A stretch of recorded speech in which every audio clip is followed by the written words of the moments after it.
break it. Welcome back, WNST, Towson, Baltimore, and WNST.net. We are live on Radio Row, Super Bowl 53 coverage, all brought to you by LifeBridge Health Sports Medicine Institute and our friends at Foundry Row in Owings Mills. A returning champion to our stage here, and I think we saw you 3 years ago, Ryan Leaf. We're like, that's a different Ryan Leaf. I hope Ryan Leaf's doing all right. And here we are 3 years later, and you're still here, and and you come to me now in real life during the course of the year, not just on Radio Row, as to doing the work you're doing. You're walking the walk and talking the talk right now, aren't you? Well, yeah. I mean, you can talk all you want, but if you're not willing to be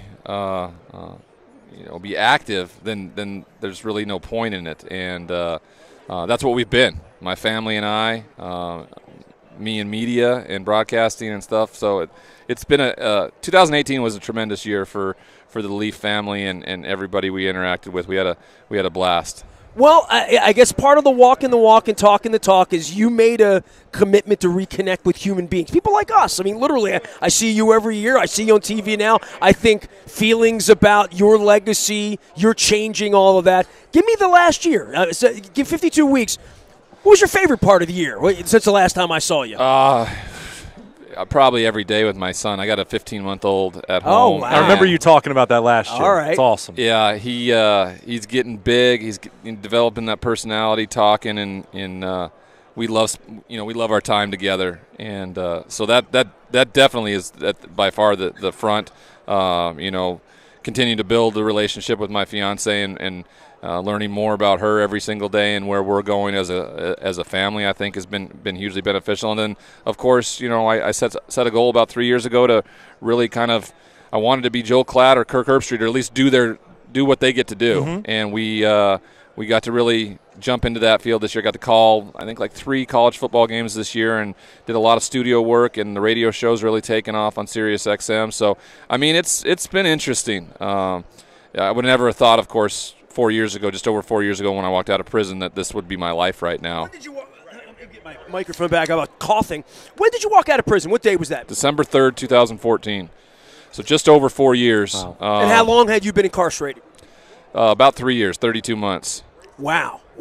And weekends out, anything like that? Or like literally one day you're in, one day you're out? Nothing like you were not on any sort of work? I'm just asking. So March 30th, 2012 in. Well, tell me about that day, the day that you come out, like what preparation there is. It's weird. There's no preparation. They just come and get you and tell you you're leaving, but they shackle you. They shackle you as you go through this process, and then you get to the door, and they unshackle you and let you out. And I'm just like, what's the difference from 2 seconds ago right here to now? You just there's no transition. It's bad then good. I get right? it. There's I get it. There's rules to protocols and stuff like that. It was just weird to feel that like I was a threat here.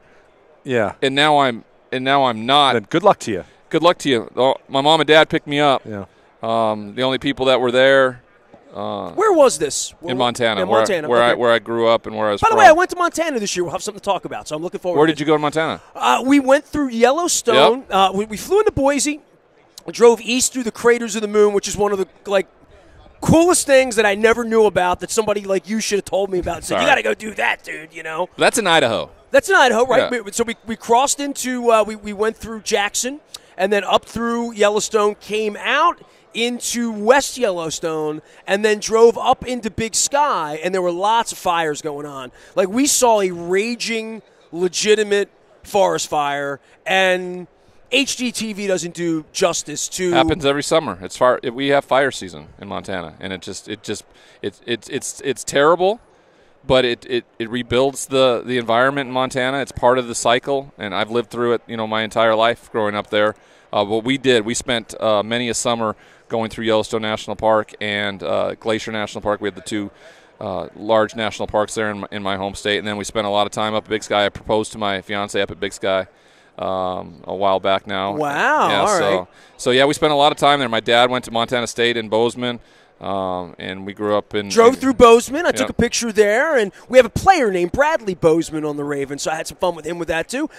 The fires, the meteor shower was going on during that time, so the fires kind of blocked it in one spot, but I got up to Missoula to see Pearl Jam, and I saw shooting stars with my wife sitting on the hood of a car at 5 o'clock in the morning, freezing. And you can see the aurora borealis during the summers mostly too, where it says the moon shining off the ice up in Antarctica. You can see the green, yeah, sure. Yeah, the Northern Lights. The Northern Lights. We can see that in Montana during the summers. It's really, really special. All right, so let's go back. So you get out where you're at a couple of years. So these opportunities in connecting with human beings to do this thing, broadcasting, believe it or not, right? This is what you're aspiring to do. Well, I went to college for it. I was in the Muro Communication School of Washington State. Keith Jackson came from just Murrow,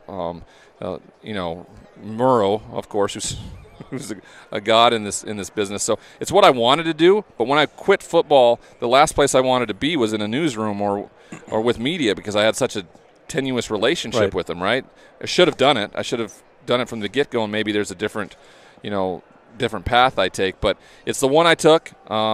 Later in life, and I'm getting the opportunities now, and I'm trying to make the most of them.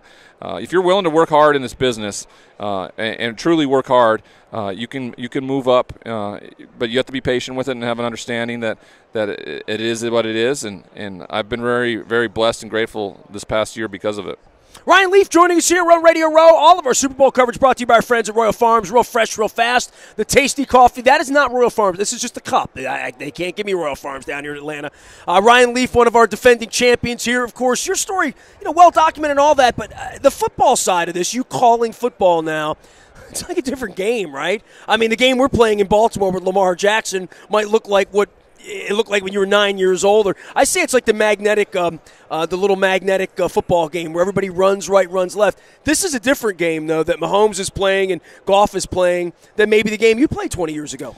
Yeah, and I don't walk away from what teams are doing offensive scheme-wise and think like this is a different game. I think this is just the game that people are building to make it work where they need to make it work. I mean, these coaches are very, very smart. They've been doing this for a long time. They're going to put the best foot forward on how to win football games, and when they decided to play Lamar Jackson this year, they had a scheme that they thought would work, and it worked for the most part the entire year until a team saw him for the second time, really. And that's always the biggest worry, right? We watched what Colin Kaepernick did to so many teams during that playoff run, and then defensive coordinators had the off season to really come up. So I'll be interested to see what the defensive coordinators come up with to combat what Lamar Jackson brings to the table, but I'll also be interested to see what John Harbaugh and that offensive unit do to make Lamar Jackson more of a conventional quarterback in this league as well. What do you like about him as a passer? I know people talk about the inaccuracy, but anyone who watched him week after week, he definitely flashes. I mean, there's arm talent there. It might be erratic, but what was your overall assessment? Because if I recall, you had him ranked above Baker Mayfield in your pre-draft, kind of evaluation. Right, I did. I thought he was going to be more dynamic and be more influential in his at least early on.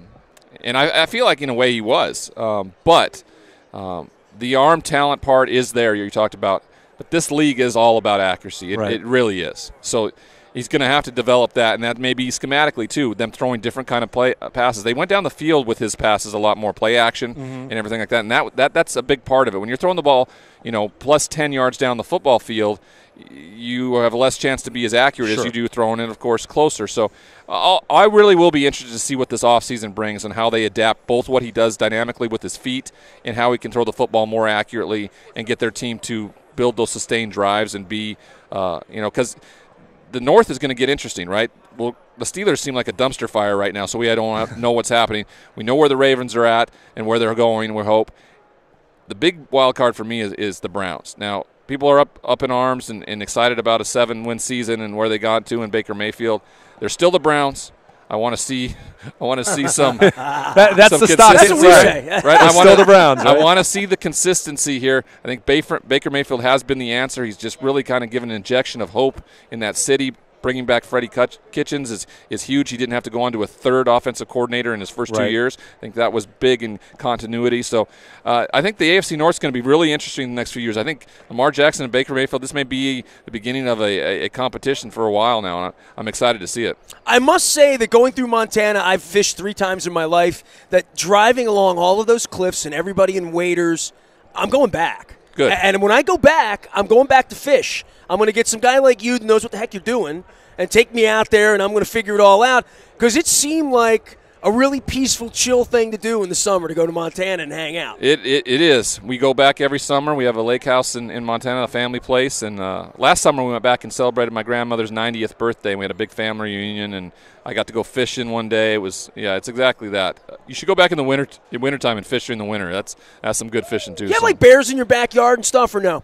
They weren't in my backyard. You're from like Great Falls, right? I've been to Great Falls. I think we talked about that before. It's like a normal little place, Americana little town. Right at the base of the Rocky Mountain front, and there's some bears up in there. There's some grizzly bears up in that territory. I've only run into one my whole life. We were elk hunting when I was in high school, and I ran into Did you see a bear? A grizzly bear, a sow and her cub. So, but we were not down. We were downwind from them. They were chasing a herd of elk out, and so I never even didn't have to have an interaction with them. I'm grateful for that. Surprised my wife. I took her to like the bear reserve. She didn't know about it. Right near Bozeman, just east of Bozeman. Went out there, and what they say, if it's brown, lay down. If it's black, fight back. Right. Yep. So that's all I know. And I hope to never. The only bear I want to see is Chicago bear. The best thing I can tell you when you're hiking in Montana, have bear spray. Bear pepper spray is the best fight against any kind of bear, because it works. So if my wife's going to be here later in the week, she'd say he will not be hiking in the woods in Montana to have bear spray. He will be watching it on Nat Geo. Well, if you are fishing on a Montana river, have bear spray on you too. Okay. They come there too. Oh yeah, that's their feeding grounds. Come on, let's go. You didn't know that? Get educated. Let's go. Ryan Leaf joining us here on Radio Row.